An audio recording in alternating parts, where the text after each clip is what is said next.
Bismillahirrahmanirrahim. Assalamualaikum warahmatullahi wabarakatuh. Alhamdulillahirabbil alamin. Allahumma shalli ala sayyidina Muhammad wa ala ali sayyidina Muhammad. Rabbi zidni ilma warzuqni fahma. Rabbish rahli sadri wa yassir li amri. Wahlul 'uqdatam min lisani yafqahu qawli. Alhamdulillahirabbil alamin. Saya ucapkan selamat datang pada para manajer muda, para manajer manajemen keuangan.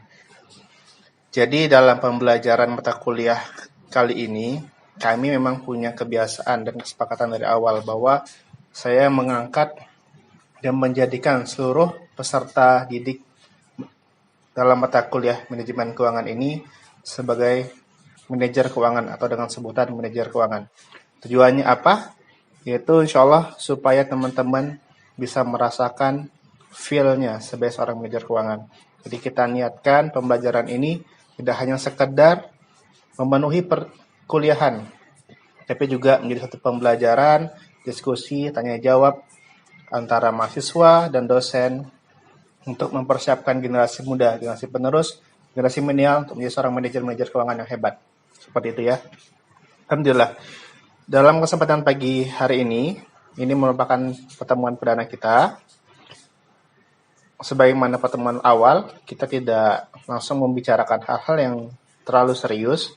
Namun dalam hal ini saya akan men-share beberapa hal penting, terutama dalam etika dalam pembelajaran ke depan. Juga sekaligus saya memberikan pengalaman saya sebagai seorang dosen, perjalanan pendidikan saya hingga bisa sampai sejauh ini, insya Allah. Mudah-mudahan pembelajaran ini bermanfaat dan bisa kita ikuti dengan baik, insya Allah. Baik, para manajer, dosen itu saya ya, manajer. Kesempatan kali ini merupakan volume 1, dosen muda penuh karya. Maksudnya apa? Jadi saya sedang merancang sebuah buku karya yang sedang saya buat. Jadi saya jadikan dan saya dedikasikan volume ini, bagian proses pembelajaran ini sebagai salah satu bagian dalam satu karya besar yang sedang saya buat. So nanti di akhir acara akan saya tunjukkan karyanya apa. Jadi pembelajaran kita yaitu tentang seri 1, seni menjadi manajer keuangan. Yuk kita mulai ya. Bismillahirrahmanirrahim. Pengantar, tips belajar selama pandemik. Jadi teman-teman sekalian, para manajer keuangan, Bapak tahu kita semua mungkin sekarang sedang berada di posisi yang berbeda-beda. Sebagian ada yang sedang tetap stay di kota tempat kampusnya berada, ada yang di Tanjung Pinang, namun sebagian lain juga ada yang kembali ke kampung halamannya. Jadi walaupun dimanapun kalian berada, kita sama-sama berusaha, semangat, jangan sampai semangat ini menjadi kendur karena kita tidak bertemu secara tatap langsung, tatap muka. Namun kita berusaha tetap semangat belajar apapun yang terjadi. Di masa pandemik, ya udah kita belajar dengan cara yang baru. Mudah-mudahan ini tidak mengurangi semangat dari teman-teman sekalian untuk tetap berkarya dan terus belajar, upgrade diri, aktualisasikan diri kalian. Kita bersama, terutama generasi milenial, harus bersiap-siap untuk menghadapi era yang lebih berat ke depan. Tapi saya yakin insya Allah teman-teman bisa hadapinya semua. Oke, jadi ini ada beberapa tips belajar selama pandemik yang sudah saya susun. Mudah-mudahan bisa bermanfaat untuk kita bersama. Oke, pertama mengetahui tujuan belajar. Jadi kata-kata inspiratifnya yaitu, jika kamu tidak sanggup menahan lelahnya belajar, maka kamu harus sanggup menahan perihnya kebodohan. Oleh Imam Syafi'i. Hal ini penting bagi kita untuk mengetahui dan merasakan semangat dalam proses pembelajaran. Oh iya, saya sengaja ya nunjukin video ini, saya tuh layarnya cukup besar, nunjukin diri saya. Tujuannya apa? Tujuannya satu, karena saya ingin menyapa seperti biasanya pada mahasiswa-mahasiswi saya, yang mudah-mudahan dengan tampilnya video ini gambar wajah saya secara langsung ini bisa mengobati rasa rindu kita yang sudah lama tidak bertemu, insya Allah ya. Oke, lanjut. Jadi dalam proses pembelajaran, terkadang kita akan merasakan kesulitan yang berat. Kesulitannya itu apa? Pertama, rasa lelah, capek, ngantuk. Kadang kalau kita nggak bisa tidur, coba baca buku, pasti tidur.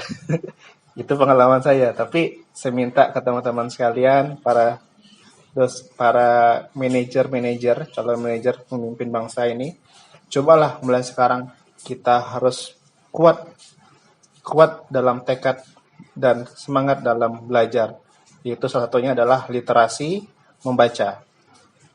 Hal ini penting karena kalau kita melihat perkembangan sejarah, begitu banyak orang-orang hebat di dunia ini yang hobinya yaitu membaca. Membaca buku apapun, silahkan. Yang penting kita harus selalu semangat untuk membaca, belajar. Kita harus menahan lelahnya. Kita hanya menahan lelah aja, gitu kan. Tapi akibatnya kalau kita tidak sanggup untuk belajar, maka kita harus menahan perihnya kebodohan. Kebodohan itu banyak hal yang membuat kita rugi dari kebodohan. Di antaranya misalnya karena kita kurang belajar, mungkin kita ditipu oleh orang lain, kita direndahkan orang lain. Yang harus kita ingat, ada dua perkara yang bisa meninggikan derajat manusia. Pertama adalah ilmu pengetahuan, dan yang kedua adalah agama, iman, takwanya pada Tuhan Yang Maha Kuasa. Jadi kalau teman-teman ingin naik derajatnya, pertama tingkatkan ilmu pengetahuan, yang kedua tingkatkan iman kita pada Allah Subhanahu Wa Taala, kepada Tuhan, tingkatkan diri kita kepadanya. Mudah-mudahan dengan dua jalan itu Allah akan angkat derajat kita menjadi orang yang lebih baik lagi, insya Allah. Yang pertama, kita harus mengetahui tujuan kita belajar. Tujuan kita belajar supaya kita tidak menjadi orang-orang yang rugi, jadi orang-orang yang menyesal di kemudian hari. Kemudian dengan tujuan kita belajar, kita naikkan juga sebagai bentuk ibadah dan kesyukuran kita kepada Allah Subhanahu Wa Taala. Allah berikan kita nikmat iman, nikmat sehat, nikmat akal. Gunakan akal itu untuk belajar. Selanjutnya yang kedua, doa sebelum belajar. Ini penting banget. Kenapa? Karena bagi saya, juga untuk abang saya, saya punya saudara kembar. Namanya sama dengan nama saya, cuma beda di ujungnya saja. Jadi kami setiap kali proses pembelajaran, dan ini juga merupakan bekal yang diajarkan oleh orang tua kami, bahwa setiap memulai proses pembelajaran, kita harus awali dengan membaca doa. Adapun doa yang saya sharing di screen, yaitu Bismillahirrahmanirrahim. Rabbi zidni ilma warzuqni fahma. Rabbi syrah li sadri wa yassir li amri wahlul 'uqdatam min lisani yafqahu qawli. Setiap kali pembelajaran mulai di kelas, saya selalu meminta kepada teman-teman sekalian, ayo sebelum kita mulai belajar, kita doa sama-sama. Dan doa inilah yang saya baca. Mudah-mudahan dengan share doa ini, teman-teman bisa ikuti, atau teman-teman bisa mengambil doa yang lain, silakan. Yang penting kita harus awali gira pembelajaran kita dengan berdoa, kemudian kita mulai proses pembelajaran tersebut. Kita ambil berkahnya dari ilmu pengetahuan. Oke? Selanjutnya, yang ketiga. Nah, ini penting sekali. Bahwa dengan adanya pandemik corona, sekarang yang sedang tren yaitu adanya webinar yang diselenggarakan di mana-mana di seluruh Indonesia. Ini merupakan contoh time schedule yang telah saya ikuti, yang saya buat selama bulan Juni. Ini masih belum tulis semua, karena terakhir saya juga ada nambah beberapa seminar lagi di tanggal-tanggal berikutnya, sampai akhir bulan ini. Jadi, kita daftar, kita ikuti seminar, webinar. Kenapa? Karena kalau kita nggak upgrade, kita nggak ambil kesempatan ini, kita bisa ikut seminar nasional, seminar internasional, kita mendapatkan materi-materi yang kita pilih sendiri, temanya sesuai dengan keinginan kita. Kalau kita nggak ambil sekarang, nanti 2 tahun lagi, atau berapa tahun kemudian akan ditanya, selama pandemik adanya banyak webinar di Indonesia, kamu kemana aja? Kok nggak ngikutin sih satupun? Untuk itu, saran saya, kepada kita semua, jangan lupa untuk ikut yang namanya webinar. sempatkan diri untuk ikut seminar secara web, secara daring. Tujuan kita apa? Pertama, membuka wawasan. Kedua, mendapatkan sudut pandang yang baru. Dan yang terakhir, membuka jaringan se-Indonesia. Seperti saya sebagai seorang dosen, saya mengikuti webinar, saya dimasukkan ke dalam grup WhatsApp maupun grup dari Telegram. Di sana terkumpul banyak banget profesor, doktor, internasional yang ada di Indonesia, di Malaysia, di Singapura. Kita dapat satu komunitas yang sama.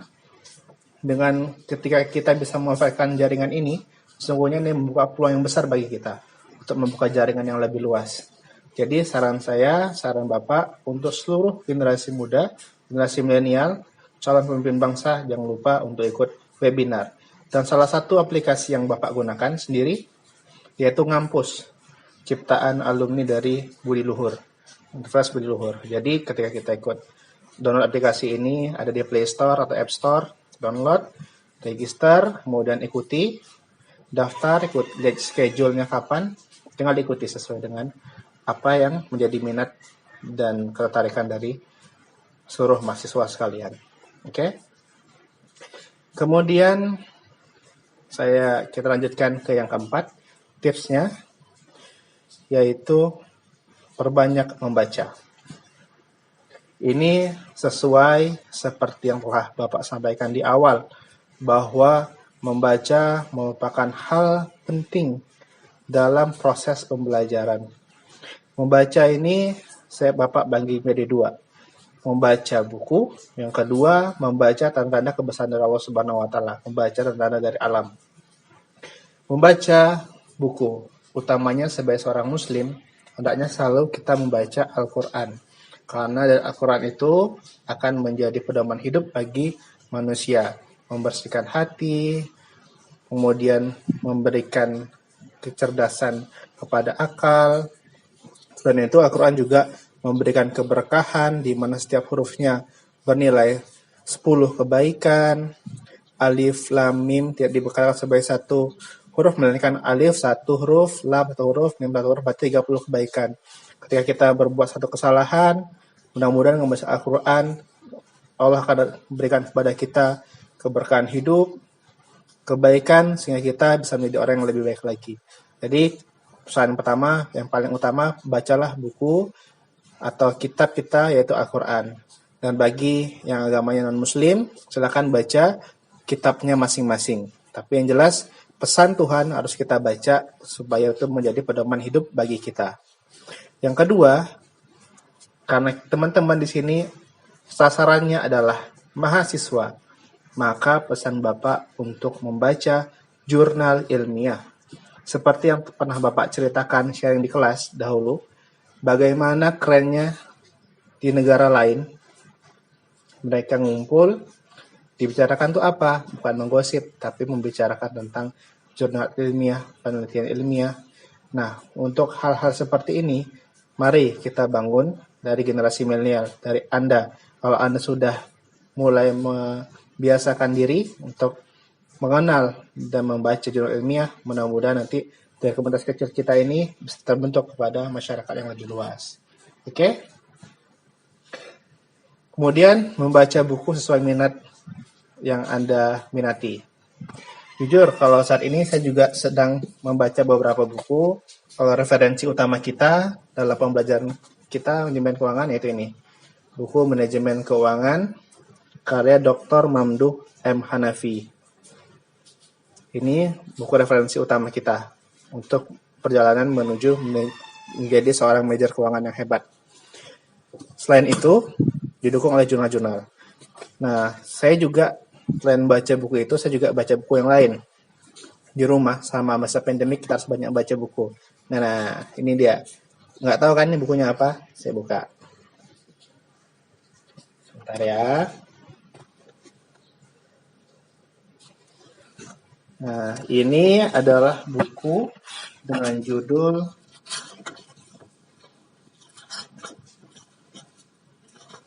Terapi Berpikir Positif karya Dr. Ibrahim Al-Fiqi.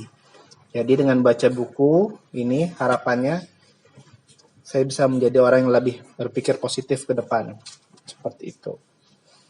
Kemudian saya juga pernah menyelesaikan baca buku ini, Spiritual Reading, karya Dr. Ragib Al-Sirjani. Ini juga penting. Nah, ini contoh-contoh buku yang saya baca. Dan terakhir, buku ini, Saatnya Menikah. Oke? Jadi harus banyak upgrade diri, upgrade ilmu dengan banyak membaca. Dan membaca tanda kebesaran Allah, tanda di alam, maksudnya apa? Kita harus lebih care dengan apa yang terjadi pada lingkungan kita. Kita jangan menjadi orang yang hanya sekedar ya lewat gitu aja. Semua yang terjadi ada maknanya. Jadi kita harus belajar juga untuk peduli dengan lingkungan kita. Insya Allah ya. Dan di next video, insya Allah Bapak akan sampaikan, simulasikan cara untuk mengakses e-book gratis dan mendownload jurnal internasional di website. Nanti Bapak buatkan video satu lagi, insya Allah. Dan yang terakhir, yang kelima, buat catatan dan review. Alhamdulillah dengan izin Allah, saya dan saudara kembar saya, Bang Isa, kami berdua termasuk orang yang dengan izin Allah mendapatkan prestasi secara akademik yang cukup baik. Alhamdulillah Bang Isa dapat lulusan yang terbaik, gitu kan. Walaupun kami sadari masih banyak orang-orang di luar sana, di luar daerah yang mungkin juga memiliki prestasi yang pasti luar biasa banget, tapi sedikit motivasi dan pengalaman kami ketika kami masih proses pembelajaran, masih menjadi seorang mahasiswa belajar, yang kami lakukan apa? Yaitu yang pertama saat kuliah, kami sangat serius. Jadi ketika di rumah, kami kan kuliah sambil bekerja. Udah capek bekerja, sampai di kampus, itu udah nggak ada cerita main-main lagi. Di kampus, ketika kelas udah mulai, fokus kuliah, ikuti perkuliahan, dengarkan apa yang dosen sampaikan, catat materi-materi, catatan penting yang disampaikan oleh dosen. Jangan melakukan. Jadi tidak ada cerita ketika kuliah bercerita dengan teman. Bercerita itu ada, tapi setelah kuliah. Setelah kuliah, ngumpul lagi dengan kawan, cerita. Setelah selesai cerita, udah puas, balik, gitu kan? Atau ikut rapat organisasi. Tapi ketika kuliah, jam saat dosen menjelaskan, no, nggak ada cerita untuk main-main. Semuanya harus serius. Kami seperti itu. Kemudian yang kedua, upayakan untuk duduk di bangku terdepan. Kenapa? Karena posisi duduk menentukan kualitas. Alhamdulillah selama kami kuliah, selalu sering disediakan 2 kursi kosong paling depan. Jadi saya duduk, depannya dosen. Duduk, depannya dosen. Selalu seperti itu. Nggak tahu kenapa, karena kursi itu memang selalu kosong, nggak diambil oleh orang lain. Jadi setiap kami datang, kami selalu mengambil posisi itu. Alhamdulillah.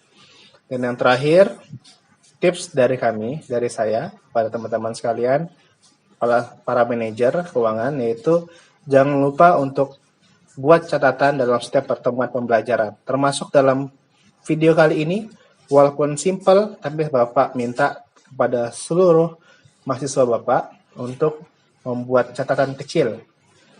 Jadi kita harus menyediakan buku tulis, untuk jadi catatan kita. Bukunya boleh simple kayak gini, buku seperti biasa. Jadi catatan kita, fungsinya apa? Catatlah menggunakan bahasa kalian sendiri. Bahasa yang bisa dipahami. Jadi ketika nanti besok ada ujian, ada review, kita tinggal membaca dari apa yang telah kita catatkan, apa yang kita tuliskan. Sementara modul pasti akan diberikan oleh dosen kepada kita, namun kita harus mencatat hal-hal, ungkapan, kata, pendapat yang diberikan oleh dosen atau oleh guru kita. Ketika menyampaikan itu, hal itu tidak muncul nih dalam materi, tapi karena kita catat dalam buku kita, maka hal itu akan menjadi catatan untuk kita, dan hal itu menjadi penting bagi kita untuk kita pahami bersama. Seperti itu. Jadi, untuk masalah materi, dosen pasti insya Allah akan memberikan modulnya kepada kita. Tugas kita adalah mencatat hal-hal penting di luar dari penjelasan yang ada di modul, yaitu statement dan penjelasan lebih lanjut dari dosen untuk mahasiswa. Seperti itu. Alhamdulillah, sudah sampai di ujung pertemuan kali ini. Video ini benar-benar singkat yang saya sampaikan. Jadi ini merupakan bagian dari karya besar yang sedang saya bangun. Insya Allah buku dengan judul Mimpi Menjadi Seorang Dokter, yang mudah-mudahan juga merupakan perjalanan hidup saya. Kita berjuang di 3 akuntansi, alhamdulillah dengan izin Allah selesai dengan baik.